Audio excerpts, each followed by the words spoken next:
Item ಯಾವುದೇ ಇರಲಿ try ಮಾಡಿ ಆಚಿ ಚಿಕನ್ ಮಸಾಲಾ. ಇದ್ರ ಬಗ್ಗೆ ಮಾತನಾಡೋದಕ್ಕೆ ಅಂತಾನೆ ನಟ ಪ್ರಕಾಶ್ ರಾಜ್ ಅವರು ನಮ್ಮ ಜೊತೆ ಫೋನ್ ಸಂಪರ್ಕದಲ್ಲಿದ್ದಾರೆ. ಸರ್ ನಮಸ್ತೆ.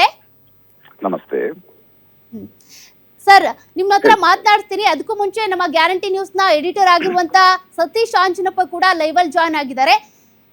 ಸರ್, ಈಗ ಒಂದು ಕ್ಷಣಕ್ಕೆ ಈ ಕ್ಷಣಕ್ಕೆ ನಮಗೆ ಒಂದು ಪ್ರಶ್ನೆ ಹುಟ್ಕೊಳ್ಳೋದೇನು ಅಂದ್ರೆ, ವಿಜಯ್ ದಳಪತಿ ಅವರ ಸಿದ್ಧಾಂತ ಬೇರೆ, ಬಟ್ ಪ್ರಕಾಶ್ ರಾಜ್ ಅವರ ಸಿದ್ಧಾಂತ ಬೇರೆ. ಬಟ್ ಈ ಕ್ಷಣದಲ್ಲಿ ನಟ ದಳಪತಿ ವಿಜಯ್ ಪರ ಪ್ರಕಾಶ್ ರಾಜ್ ನಿಂತಿದ್ದಾರೆ. Sir, Satish sir, please continue. ನಿಮ್ಗೆ ಏನ್ ಪ್ರಶ್ನೆ ಇದೆ, ಜೊತೆಗೆ ಸದ್ಯದ ಕುತೂಹಲ ಏನಿದೆ ವಿಶೇಷವಾಗಿ ರಾಜ್ಯಪಾಲರು ನೀವು ಗಮನಿಸ್ತಾ ಇದ್ದೀರಾ ಕಳೆದ 2 ದಿನಗಳಲ್ಲಿ ಏನಾಗ್ತಿದೆ ಅಂತ. ಸೊ ನೀವು ರಾಜ್ಯಪಾಲರೆಡೆಗೆ ಅಸಮಾಧಾನ ವ್ಯಕ್ತಪಡಿಸಿದ್ರ ಯಾವ ರೀತಿ ಏನೆಲ್ಲ ಆಗ್ತಿದೆ ಸರ್ ತಮಿಳುನಾಡು ರಾಜಕಾರಣದಲ್ಲಿ, ನೀವೇನು ರಿಯಾಕ್ಟ್ ಮಾಡಬಹುದು ಸರ್ ಇದಕ್ಕೆ? ಬಹಳ ಮುಖ್ಯ ಇಲ್ಲಿರೋದು ಪ್ರಜಾಪ್ರಭುತ್ವಕ್ಕೆ ಧಕ್ಕೆ ಆಗ್ತಾ ಇದೆ. ರಾಜ್ಯಪಾಲರ ಕೆಲಸ ಏನು ಅಲ್ವಾ? ಹಲೋ, ಕೇಳಿಸ್ತಾ ಇದೆಯಾ? ಎಸ್ ಸರ್, ಎಸ್ ಕೇಳಿಸ್ತಿದೆ ಸರ್, ಕೇಳಿಸ್ತಾ ಇದೆ. ರಾಜ್ಯಪಾಲರು ಅವ್ರ ಮನೆ ಅಂಗಳದಲ್ಲಿ ಡಿಸೈಡ್ ಮಾಡೋ ವಿಷಯ ಅಲ್ರಿ ಇದು. ಅವ್ರ ಅಡಿಗೆ ಮನೇಲಿ ಡಿಸೈಡ್ ಮಾಡೋ ವಿಷಯ ಅಲ್ಲ ಅದು. ವಿಧಾನಸಭೆಯ ಫ್ಲೋರ್ ನಲ್ಲಿ ಡಿಸೈಡ್ ಆಗ್ಬೇಕು. ಇವಾಗ ವಿಜಯ್ ಅವರು ಮ್ಯಾಂಡೇಟ್ ತಗೊಂಡಿದ್ದಾರೆ.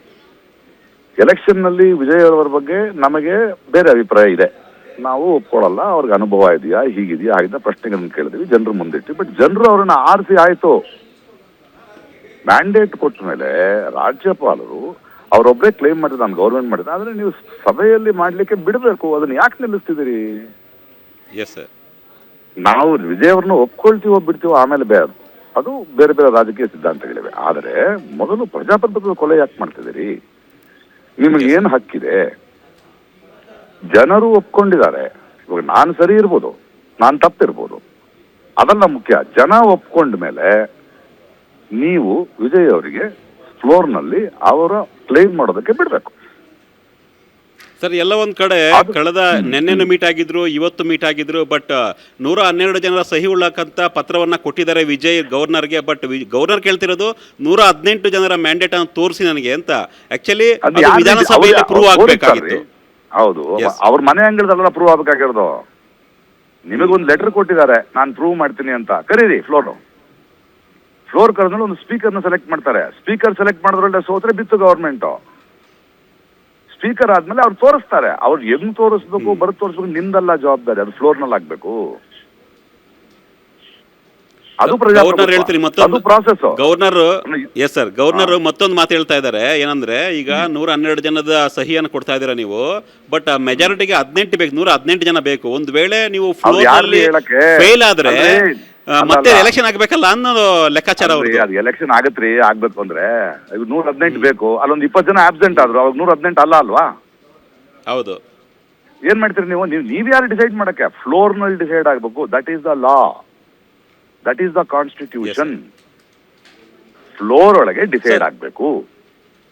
ಫ್ಲೋರ್ ಒಳಗೆ ಯಾವ ಪಕ್ಷ ಗೆಲ್ಲೋದಲ್ಲ, ಕ್ಲೇಮ್ ಮಾಡೋ ಪಕ್ಷಕ್ಕೆ ಅಲ್ಲಿ ವೋಟ್ ಹಾಕ್ತಾರಂತ ಜನ, ಅಲ್ಲಿ ಡಿಸೈಡ್ ಆಗ್ಬೇಕು. ಪ್ರತಿನಿಧಿಗಳು ಡಿಸೈಡ್ ಮಾಡೋದು, ನೀವಲ್ಲ ಸರ್. ಈ ಹಿಂದೆ ಸ್ಟಾಲಿನ್ CM ಆಗಿದ್ದಾಗಲೂ ಕೂಡ ಆಗ ರಾಜ್ಯಪಾಲರು ರವಿ ಅವರಿದ್ರು. ಒಂದ್ ರೀತಿ ತಮಿಳುನಾಡು ಸರ್ಕಾರಕ್ಕೂ ರಾಜ್ಯಪಾಲರಿಗೂ ಈ ರೀತಿಯ ಕಾನ್ಫ್ಲಿಕ್ಟ್ ನಡೀತಾನೆ ಇದೆ. ಈಗ ರಾಜ್ಯಪಾಲರು ಬೇರೆಯವರಿದ್ರು ಕೂಡ, ವಿಜಯ್ ಬಂದ್ರು ಕೂಡ ಮತ್ತೆ ಈ ರೀತಿಯ ಒಂದು ಕಾಟ ಶುರುವಾಗಿದೆ. ಬಹಳ ದೊಡ್ಡ ರಾಜಕೀಯ ರೀ. ಅದೇನಾಗುತ್ತೆ, ಸೆಂಟ್ರಲ್ ಪಾರ್ಟಿ ನಾನು ನೋಡಿ, ಇವಾಗ ಬಿಜೆಪಿನ ಬೈಯೋದಕ್ಕೆಲ್ಲ ನಾ ಬಂದಿಲ್ಲ ಇಲ್ಲಿ. ಅದು ಎಲ್ರಿಗೂ ಗೊತ್ತು. ರಾಜ್ಯಪಾಲರನ್ನ ಯಾವುದೇ ರೂಲಿಂಗ್ ಪಾರ್ಟಿ ಇದ್ರು ಅವ್ರು ಇಟ್ಕೊಂಡು ಹೆಂಗ್ ಡಿಸೈಡ್ ಮಾಡ್ತಾರೆ ನಮ್ಗೆ ಎಲ್ರಿಗೂ ಗೊತ್ತಾಗಿದೆ ಅದು. ಇಲ್ಲಿ ಸಿಂಪಲ್ ಸ್ಟ್ರೇಟ್ ಕ್ವಶನ್, ಮೊದಲು ಅದಕ್ಕೆ ಉತ್ತರ ಕೊಡಿ. ರಾಜ್ಯಪಾಲರಿಗೆ ಹಕ್ಕಿಲ್ಲ. ಜನರ ಡಿಸಿಷನ್ ಅದು. ನೀವು ಸೆಲೆಕ್ಟೆಡ್, ಅಪಾಯಿಂಟೆಡ್, ಅಲ್ಲಿ ಎಲೆಕ್ಟೆಡ್. ಜನರು ಆರಿಸಿದ್ದಾರೆ. 108 ಸೀಟು ಬಂದಿದೆ. ಇನ್ನೊಂದು ಪಕ್ಷ ನಾನು ಕೊಡ್ತೀನಿ ಅಂತ ಹೇಳ್ತಾ ಇದೆ. ಇನ್ನೊಂದು 2-3 ಪಕ್ಷ ಬರುತ್ತೆ, ಅವ್ರು ಮಾತಾಡ್ಕೊಳ್ತಾರೆ. ನೀವು ಫ್ಲೋರ್ ಕರೀರಿ, ಪ್ರೂವ್ ಮಾಡದಿದ್ರೆ ಅದಕ್ಕೆ ಮುಂಚೆ ನಿಮ್ಗೆ ಮಾಡ್ಬೇಕಲ್ಲ, ಪ್ರೂವ್ ಮಾಡ್ಬೇಕಲ್ಲ. ನಿಮ್ಮನ್ನ ಮೆಚ್ಚೋದಕ್ಕಲ್ಲ ಸರ್ಕಾರ ಇರೋದು, ಪ್ರಜಾಪ್ರಭುತ್ವ ಇರೋದು. ಒಬ್ಬ ವ್ಯಕ್ತಿಯನ್ನ, ಗವರ್ನ ಮನೆಯ ಅಂಗಳದಲ್ಲಿ, ಮನೆ ಅಡಿಗೆ ಮನೆಯಲ್ಲಿ, ನಿಮ್ಮ ಮನೆಯಲ್ಲಿ ಕುಂತ್ಕೊಂಡು ಮೆಚ್ಚಕ್ಕಲ್ಲ. ಅದು ಫ್ಲೋರ್ ನಲ್ಲಿ ಆಗ್ಬೇಕು. Your job is to ensure that happens. ನಿಮ್ಮ ಪಕ್ಷದವರ, ನಿಮ್ಗೆ ಇಷ್ಟ ಇಲ್ದವ್ರ, ಅದೆಲ್ಲ ನಿಮ್ಗೆ ಬಿಟ್ಟಿದ್ದ ಕೆಲಸ ಅಲ್ಲ ಸ್ವಾಮಿ. ಅದು ನಿಮ್ ಕೆಲಸ.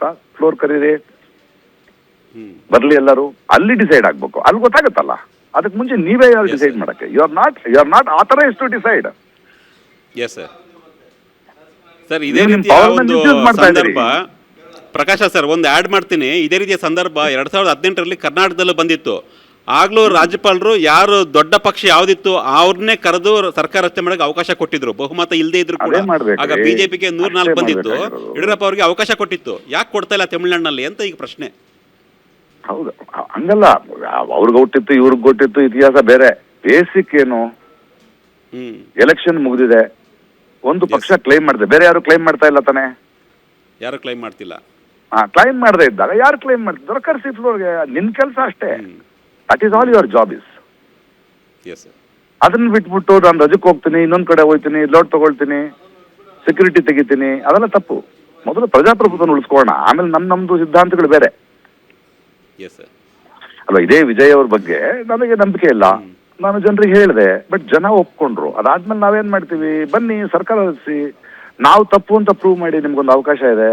ಇಲ್ಲ ಜನ ನಿಮ್ಮನ್ನ ಆರಿಸಿದ ತಪ್ಪು ಅಂತ ಜನಕ್ಕೆ ಅರ್ಥ ಆಗುತ್ತೆ. ಏನೋ ಒಂದು ಆಗ್ಲಿ, ಬಟ್ ಫಸ್ಟ್ ಆಗ್ಬೇಕಲ್ಲ ಅದು. Yes sir. ನೀವು ಅದನ್ನೇ ಯಾರು ನಿಲ್ಸಕ್ಕೆ ಅಂತ ಕೇಳ್ತಾ ಇದೀನಿ ನಾನು. Yes sir. ಮತ್ತೊಂದು ವಿಚಾರ ಸರ್, ರಾಜ್ಯಪಾಲರಿಗೆ ಯಾವ ಹಕ್ಕು ಇಲ್ಲ. ಸರ್ ಇನ್ನೊಂದು ವಿಚಾರ ಸರ್, ಈಗ ನಾವು ರಾಜಕೀಯ ಮಾತಾಡೋದು ಬೇಡ, ರಾಜ್ಯಪಾಲರ ವಿಚಾರ. ರಾಜಕೀಯ ಮಾತಾಡೋದು ಬೇಡ, ಎಲ್ಲೆಲ್ಲೋ ಹೋಗುತ್ತೆ ಸಬ್ಜೆಕ್ಟ್. ನಮ್ ಮುಂದಿರುವ ಪ್ರಶ್ನೆ, ರಾಜ್ಯಪಾಲರು ಮಾಡ್ತಿರೋದು ತಪ್ಪಾ ಸರಿನಾ? ತಪ್ಪು. ಎಸ್ ತಪ್ಪು, as per the constitution. Thank you sir. Thank you sir, Guarantee News ಜೊತೆ ಮಾತನಾಡಿದ್ದಕ್ಕೆ. Thank you sir. Yes, over to you Saukhya. Thank you Prakash sir. ಜೊತೆಗೆ ಸತೀಶ್ ಸರ್, ಇಷ್ಟೊತ್ತು ಇದ್ರ ಬಗ್ಗೆ ನೀವು ಚರ್ಚೆ ಮಾಡಿದ್ದಕ್ಕೆ ಒಂದಷ್ಟು ಕ್ಲಾರಿಟಿ ಸಿಕ್ಕಿರುತ್ತೆ ಜನರಿಗೀಗ.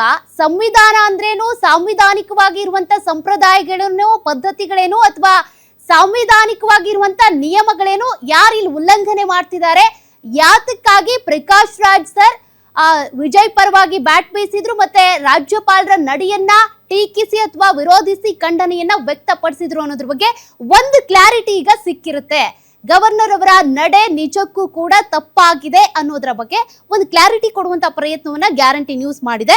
ನೋಡಿ, ಸದ್ಯಕ್ಕೆ ಈಗ 108 ಸ್ಥಾನಗಳನ್ನ ಪಡ್ಕೊಳ್ಳೋದ್ರ ಮೂಲಕ ಟಿವಿಕೆ ಸರ್ಕಾರ ರಚನೆ ಮಾಡಬೇಕು ಅಂತ ಸಾಕಷ್ಟು ಸರ್ಕಸ್ ಮಾಡ್ತಾ ಇದೆ. ಬಟ್ ಒಂದು ಅನುಮತಿ ಕೊಡೋದಕ್ಕೆ ರೆಡಿ ಇಲ್ಲ ರಾಜ್ಯಪಾಲರು.